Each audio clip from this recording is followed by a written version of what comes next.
बायका आजकाल ना नवीनच ट्रेंड आलाय. सगळ्या बायका आपापल्या नवऱ्याचं नाव लिहितात. होय काय? मी काय म्हणते, मी पण लिहू का? लिही की. कुठं लिहू? लिही की तुझ्या पप्पाच्या प्रॉपर्टीवर. पोरींनो, 7 जन्म हाच नवरा भेटू दे म्हणून उपवास तर करत आहात, पण एक गोष्ट लक्षात ठेवा, 7 जन्मापर्यंत सासू पण तीच भेटणार आहे.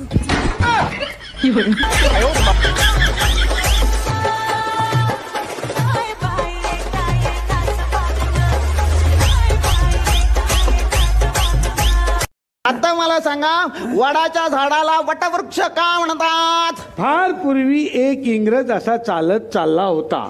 त्याला एक वडाचे झाड दिसले. त्याला बघून तो म्हणाला, वटवृक्ष.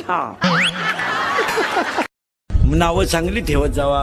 मुलीचं नाव जानकी ठेवावं. किती सुंदर नाव आहे.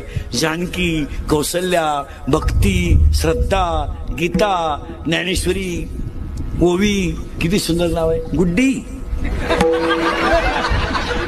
गुड्डी. अहो बाई, गुड्डी हे जर्सी कालवडीचं नाव आहे. एका बाईच्या पोरीचं नाव तर फजिती. फजिती. बाई कीर्तनाला आली आणि तिची पोरच चुकली. ती भेटन त्याला म्हणायची, ए बाबा माई फजिती पाहिली का? ए बाबा माई फजिती पाहिली का? तो म्हणायचा, माझी चप्पल सापडा ना तर तू काय फजिती माझी.